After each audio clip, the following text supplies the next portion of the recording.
विद्यार्थी मित्रो, व्यवस्थापनाची कार्ये या दुसऱ्या प्रकरणाचा आपण अभ्यास करत होतो. व्यवस्थापन म्हणजे काय व व्यवस्थापनाची कोणकोणती कार्ये आहे याची माहिती घेतली.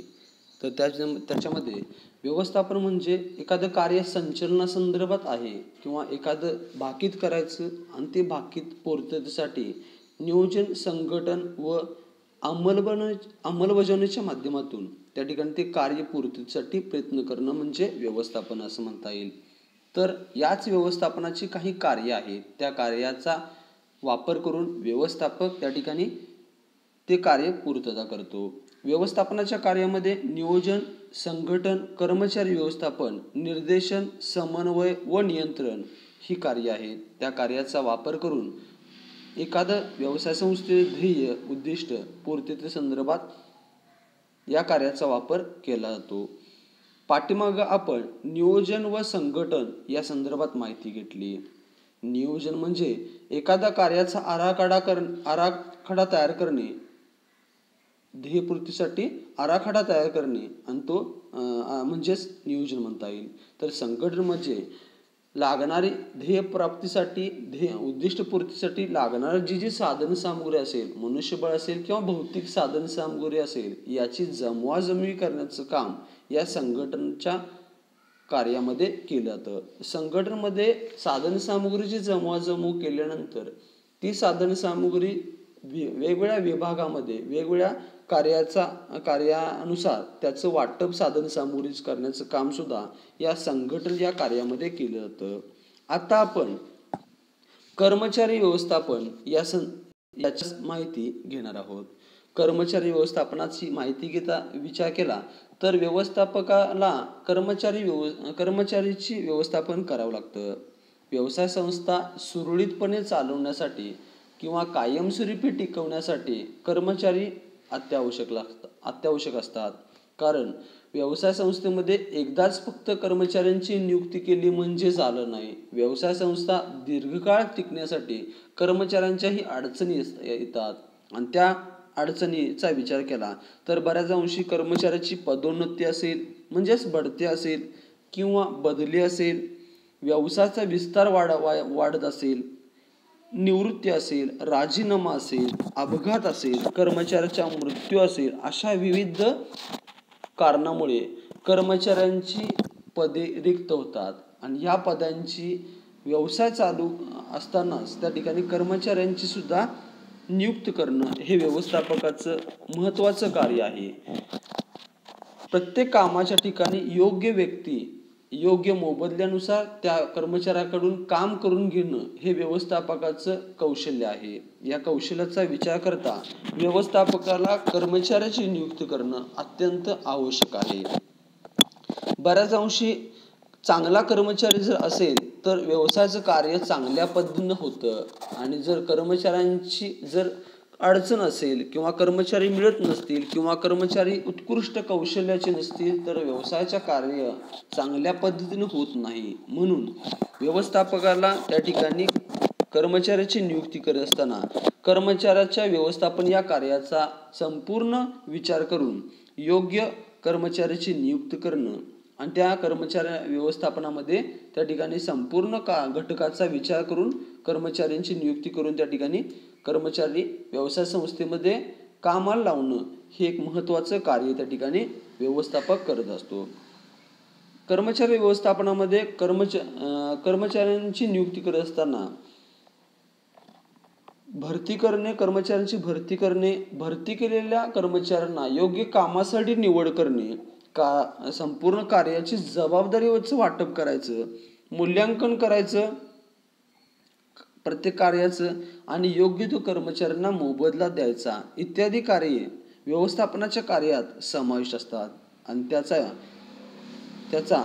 या कार्य जर चांगल्या पद्धतीने होत असतील तर त्या ठिकाणी व्यवसाय संस्थेला चांगल्या पद्धतीने त्या ठिकाणी हेतू साध्य करण्यासाठी मदत करताना आपल्याला दिसून येतात. म्हणजेच काय म्हणता येईल बघा, कर्मचारी व्यवस्थापनामध्ये एखाद्या कर्मचाऱ्यांची भरती करणं, त्या भरती केलेल्या कर्मचाऱ्यांची पुनर्निवड करणं प्रत्येक वेगवेगळ्या कार्यासाठी, त्याच्यानंतर त्याच्यामध्ये विकास करून यायचं, कामाची ज्ञान द्यायचं, कशा पद्धतीनं काम केलं पाहिजे, पुन्हा प्रशिक्षण द्यायचं आणि योग्य तो मोबदला द्यायचा इत्यादी कार्ये कर्मचारी व्यवस्थापनामध्ये समाविष्ट असतात. आणि ही कार्ये व्यवस्थापकाला चांगल्या पद्धतीनं करावी लागतात. कर्मचारी व्यवस्थापनाची व्याख्येच्या संदर्भात विचार करता कर्मचारी व्यवस्थापन म्हणजे काय बघा. कर्मचारी व्यवस्थापन अधीनस्थ व्यवस्थापकाची भरती, निवड, विकास, प्रशिक्षण आणि मोबदल्याशी संबंधित आहे.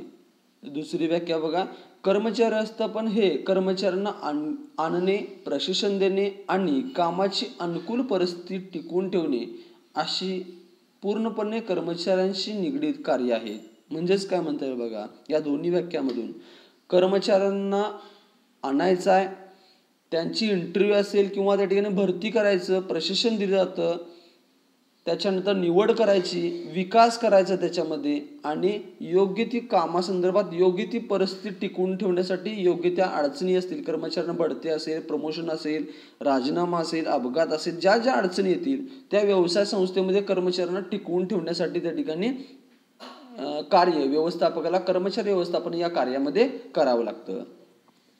थोडक्यात एक महत्त्वाची जबाबदारी म्हणून त्या ठिकाणी कर्मचाऱ्यांच्या बाबतीत त्या ठिकाणी व्यवस्थापकाला या कर्मचारी व्यवस्थापनाच्या कार्यामध्ये करावं लागतं, जेणेकरून चांगले संबंध प्रस्थापित होऊन व्यवसाय संस्थेचं ध्येय प्राप्ती करण्यासाठी कर्मचारी चांगल्या पद्धतीने व्यवसाय संस्थेमध्ये काम करतील, त्यांचा कौशल्यामध्ये वाढ होईल आणि एकूणच कौशल्यामध्ये वाढ होऊन एक चांगल्या दर्जेदार वस्तूचं उत्पादन असेल किंवा विक्री संदर्भात एक कौशल्यपूर्ण व्यक्ती व्यवसाय संस्थेमध्ये कर्मचाऱ्याच्या माध्यमातून व्यवसाय संस्थेला मिळेल.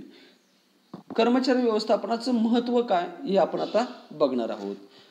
पहिलं बघा, प्रभावी व्यवस्थापकीय कार्य.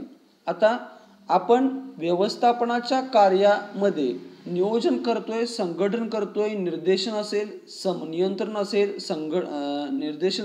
असेल, ही वेगवेगळी कार्य करत असताना कर्मचाऱ्यांच्या बाबतीत योग्य कर्मचारी मिळणं व्यवसाय संस्थेला अत्यावश्यक आहे. आणि हे कार्य कर्मचारी व्यवस्थापनाच्या माध्यमातून व्यवस्थापकाला कर्मचारी चांगल्या पद्धतीनं निवड करणं हे एक महत्त्वाचं कार्य त्या ठिकाणी आहे, कारण चांगला कर्मचारी मिळणं हे अत्यंत आवश्यक आहे. आणि याचा विचार करत असताना त्या ठिकाणी कर्मचाऱ्याच्या बाबतीत त्या ठिकाणी उत्पादनासंदर्भात असेल, विक्री संदर्भात असेल, प्रभावी व्यक्ती निवड करण्याचं काम कर्मचारी व्यवस्थापनामध्ये केलं जातं. आणि हेच कार्य त्या ठिकाणी व्यवस्थापक चांगल्या पद्धतीनं वेगवेगळ्या कौशल्याचा वापर करून कर्मचाऱ्याची नियुक्ती आणि नियंत्रण ठेवण्याचं काम या ठिकाणी कर्मचारी व्यवस्थापनाचा वापर करून त्या ठिकाणी करत असतो. दुसरं बघा, मानवी संसाधनाचा प्रभावी वापर. कर्मचारी व्यवस्थापनामध्ये कर्मचाऱ्याची नियुक्ती करतो, निवड करतो, भरती करतो, नियुक्ती करतो, प्रशिक्षण देतो, विकास करतो व मोबदला देतो, अशी वेगवेगळी कार्य कर्मचारी व्यवस्थापनामध्ये समाविष्ट आहेत. आणि ही कार्ये त्या ठिकाणी व्यवस्थापक टप्प्याटप्प्यानं त्या ठिकाणी सुधारून त्या ठिकाणी कर्मचाऱ्यांना निवड करून कौशल्यामध्ये विकास करताना किंवा मोबदला देताना त्या ठिकाणी दिसून येतो. असं करत असताना व्यवसाय संस्थेमध्ये त्या ठिकाणी प्रभावी व्यक्तीची निवड व्यवस्थापक कर्मचाऱ्याचा व्यवस्थापनाच्या कार्यामध्ये करत असतो. आणि त्यामुळं त्या ठिकाणी मानवी संसाधनाचा प्रभावी वापर त्या ठिकाणी होतो. म्हणजेच ज्याच्याकडे कौशल्य जास्त आहे त्या कौशल्याचा योग्य तो वापर करायचा, योग्य तो मोबदला द्यायचा आणि त्या कर्मचाऱ्यांच्याकडून काम करून घ्यायचं, इत्यादी कार्ये कर्मचारी व्यवस्थापनामध्ये समाविष्ट असल्यामुळे एकूणच मानवी संसाधनाची जी साधन सामुग्री आहे त्याचा प्रभावी वापर होण्याचं काम या कार्यामध्ये होताना आपल्याला दिसून येतं. 3 नंबर, सहसंबंध निर्माण होतात. बऱ्याच अंशी व्यवस्थापक हा संपूर्ण कर्मचाऱ्यांच्या वतीनं किंवा कर्मचाऱ्यांचा वापर करून एखादं ध्येय प्राप्त करत असतो. आणि हे ध्येय प्राप्त करत असताना बऱ्याच अंशी कर्मचाऱ्यांना निर्देशन करायचं, नियंत्रण करायचं, चांगले संबंध प्रस्थापित करायचं, ही वेगवेगळी कार्य त्या ठिकाणी कर्मचाऱ्याच्या व्यवस्थापनाच्या कार्यामध्ये सुद्धा करत असतो. म्हणजे एकूणच त्या ठिकाणी बघा, कर्मचाऱ्यांना प्रशिक्षण द्यायचं, प्रशिक्षण देताना त्यांना मार्गदर्शन करावं लागेल, सूचना द्यायच्या असतील किंवा मोबदला योग्य द्यायचा, त्याच्या कौशल्यांना वाव द्यायचं, इत्यादी जी कार्य आहे त्या कार्यामध्ये व्यवस्थापनाच्या कार्यामध्ये कर्मचारी व्यवस्थापनाच्या विचार करून व्यवस्थापक कर्मचाऱ्यांच्या कौशल्याला वाव दिल्यामुळं कर्मचारी व व्यवस्थापक चांगले संबंध निर्माण होतात आणि एकूणच त्या ठिकाणी व्यवसायाचं ध्येय प्राप्तीसाठी किंवा व्यवसाय संस्था व कर्मचारी चांगले संबंध प्रस्थापित होऊन त्या ठिकाणी व्यवसाय संस्थेचं ध्येय प्राप्तीसाठी चांगल्या पद्धतीनं प्रयत्न होतो आणि एकूणच त्या ठिकाणी योग्य मोबदला, योग्य वेतन, योग्य कौशल्यांचा वाव, प्रशिक्षण दिलं जातं. अशी वेगवेगळी कार्य करत असल्यामुळं कर्मचारी व व्यवसाय संस्था, व्यवस्थापक आणि एकूणच उद्योग एक चांगलेच उद्योगामध्ये असणारे संपूर्ण किंवा सगळे घटक यांच्याशी चांगले संबंध प्रस्थापित होतात. मानवी संसाधनाचा विकास. आता बऱ्याच अंशी कर्मचाऱ्याची नियुक्ती करत असताना त्यांना भरती, निवड, विकास व प्रशिक्षण दिलं जातं आणि प्रशिक्षण दिल्यामुळं नियुक्त केलेल्या कर्मचाऱ्यांना कामाची जबाबदारी देत असताना त्यांना प्रशिक्षित केल्यामुळं त्यांच्या गुणांना किंवा कौशल्यांचा विकास होताना आपल्याला दिसून येतो. बऱ्याच अंशी व्यवसाय संस्था कर्मचाऱ्याची नियुक्ती केल्यानंतर पुन्हा त्यांना प्रशिक्षण देते आणि प्रशिक्षण दिल्यामुळं जी मानवी कौशल्य, जी साधन सामुग्री आहे, श्रम असेल किंवा इतर कौशल्य जे असतील त्या कौशल्यांना त्या ठिकाणी विकास होताना आपला दिसून येतो आणि एकूणच त्या कार्यावर त्या ठिकाणी ध्येय प्राप्तीसाठी प्रयत्न केलेला आपल्याला दिसून येतो. म्हणजेच व्यवसाय संस्थेमध्ये कर्मचाऱ्यांची नियुक्ती केल्यामुळं आणि त्यांना कर्मचारी व्यवस्थापनाच्या माध्यमातून नियुक्ती, प्रशिक्षण, मोबदला इत्यादी सगळी कार्य केल्यामुळं मानवी साधन सामुग्रीचा विकास होताना आपल्याला दिसून येतो. कर्मचाऱ्यांच्या कौशल्यांना, गुणांना वाव देऊन एकूणच मानवी साधन सामुग्री किंवा मानवी संसाधनाचा विकास होताना आपला दिसून येतो. 5 नंबर, तंत्रज्ञानाचा आणि इतर संसाधनाचा प्रभावी वापर. कर्मचाऱ्याची नियुक्ती करत असताना आपण भरती करतोय, निवड करतोय, विकास करतोय, कामासंदर्भात प्रशिक्षण देतोय, वेगवेगळ्या मशिनरी असतील किंवा साधन सामुग्री असेल त्यांना पुन्हा कर्मचाऱ्यांना शिकवून त्या ठिकाणी ट्रेनिंगच्या माध्यमातून त्यांना तंत्रज्ञान, साधन सामुग्री शिकवली जाते आणि ते कार्य करण्यासाठी प्रवृत्त केलं जातं कर्मचारी व्यवस्थापनामध्ये आणि त्यामुळं जी साधन सामुग्री आहे, तंत्रज्ञान असेल, भांडवल असेल, साहित्य असेल, कामाची करायची पद्धत असेल, ही सगळी त्या ठिकाणी प्रशिक्षण देण्याचं काम कर्मचारी व्यवस्थापनामध्ये केलं जातं आणि त्यामुळं एकूणच त्या ठिकाणी जी व्यवसाय संस्थेची जी जबाबदारी असेल किंवा एक ताकद म्हणून त्या ठिकाणी चांगली ताकद निर्माण होते आणि त्यामुळं व्यवसाय संस्थेमध्ये असलेली तंत्रज्ञान किंवा इतर साधन सामुग्री सुद्धा त्या ठिकाणी कर्मचारी व्यवस्थापनाच्या माध्यमातून त्यांना प्रशिक्षण दिल्यामुळं, विकास केल्यामुळं या साधन सामुग्री सुद्धा चांगल्या पद्धतीने वापर होताना आपला दिसून येतो. कार्यक्षमता वाढते.